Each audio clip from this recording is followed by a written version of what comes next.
Inilah satu rekor yang memberi Real Madrid keunggulan melawan PSG.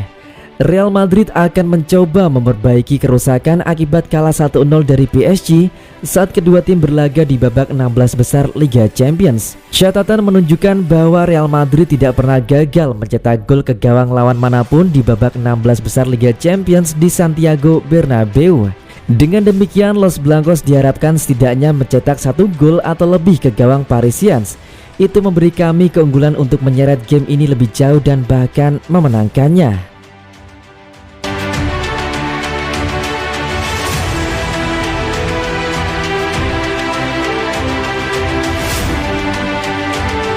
Pernah rekomendasikan David Moyes yang gagal total, Sir Alex Ferguson kini beri Man United wangsit boyong Carlo Ancelotti dari Real Madrid. Manchester United dikabarkan akan bergerak untuk mendatangkan Carlo Ancelotti sebagai manajer permanen berdasarkan wangsit dari Sir Alex Ferguson. Manchester United belakangan dihubungkan dengan mantan bos AC Milan dan pelatih Real Madrid saat ini Carlo Ancelotti. Seiring kontrak Ralf Rangnick sebagai manajer interim akan berakhir di penghujung musim 2021-2022.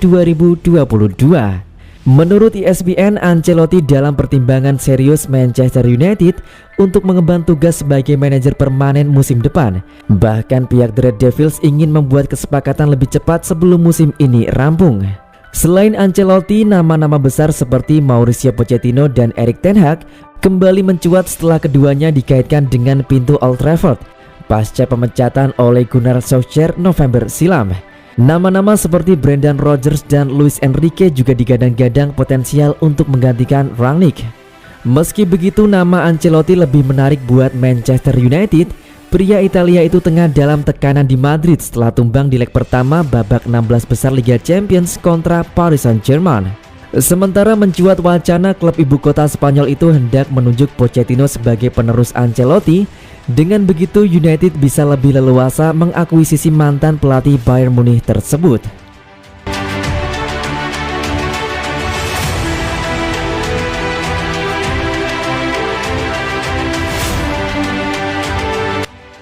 Buka-bukaan, PSG tidak yakin bisa pertahankan Kylian Mbappe. Spekulasi soal masa depan Kylian Mbappe masih terus mengambang. PSG mencoba mempertahankan si pemain, tapi situasinya sulit. Ada Real Madrid yang terus mengintip. Kepergian Mbappe dari PSG sebenarnya bukan lagi cerita baru.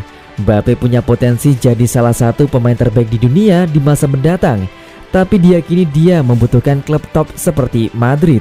Kini kontrak Mbappe tersisa beberapa bulan lagi. Dia tegas mengatakan tidak mau mengambil keputusan sekarang, menunggu akhir musim. Meski begitu, PSG ada di posisi sulit dan harus bergerak cepat. Sang direktur Leonardo menjelaskan situasinya. Skenario terburuk yang dihindari PSG adalah kehilangan Mbappe dengan cuma-cuma.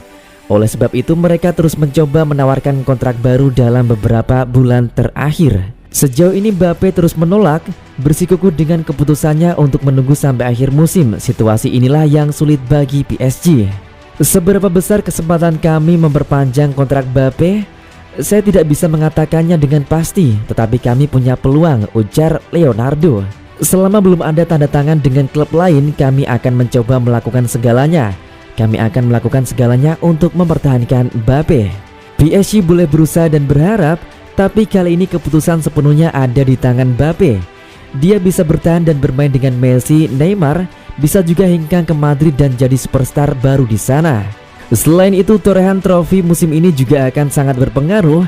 Mbappe berambisi menuntun PSG menjuarai Liga Champions. Hal terakhir yang kami tetapkan di kontrak Mbappe adalah batasan gaji. Kami ingin menempatkan dia di posisi terbaik untuk jadi pemain terbaik, lanjut Leonardo.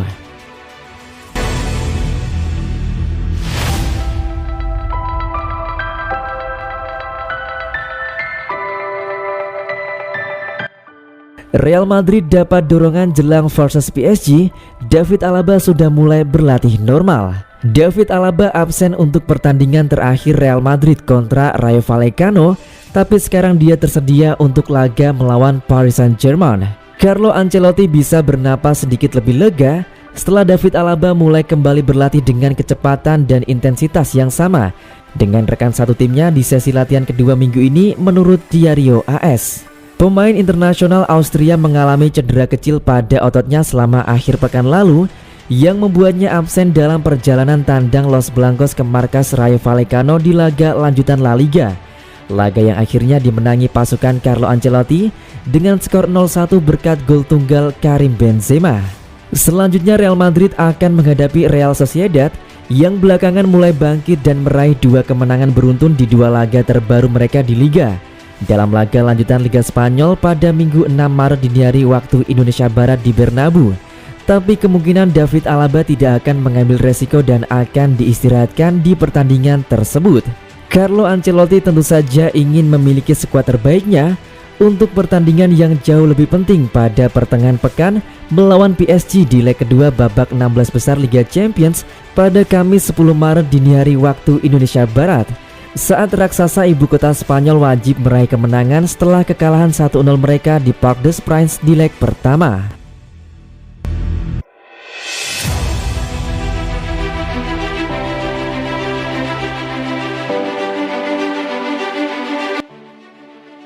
European Super League diluncurkan ulang. Juve, Barca, Madrid masih simpang siur. Mereka yang terlibat dalam proyek ambisius tersebut menyuarakan protes keras terhadap UEFA. Selama ini mereka merasa dipermainkan oleh UEFA yang memonopoli kompetisi seperti Liga Champions dan Liga Eropa. Proyek tersebut mendapatkan reaksi negatif, diprotes fans dan akhirnya batal. Namun kini kabarnya klub-klub inisiator akan kembali meluncurkan ESL dengan format baru. Alasan peluncuran European Super League: awalnya ESL dibentuk oleh 12 klub pendiri, 6 dari Premier League, 3 dari Serie A dan 3 dari La Liga. Mereka ingin membentuk kompetisi tandingan Liga Champions yang lebih sehat bagi klub dan pemain. Fans di seluruh dunia protes besar-besaran, menuding ESL telah merusak sportivitas karena mengutamakan uang. Kritik itu benar, tapi seharusnya bukan hanya menyerang ESL. Faktanya ESL adalah bentuk protes klub yang merasa dipermainkan UEFA dan FIFA. Budaya korupsi sudah mengakar kuat di UEFA dan FIFA. Klub-klub sangat dirugikan. Mereka yang dijual tapi uang masuk ke kantong para oknum. Karena itulah ESL dibentuk sebagai bentuk protes.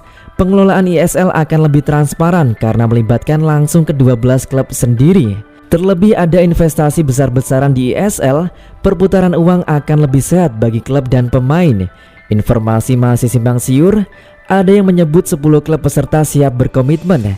Ada pula yang menyebut bahwa klub-klub Inggris tidak mau ikut karena takut ancaman sanksi.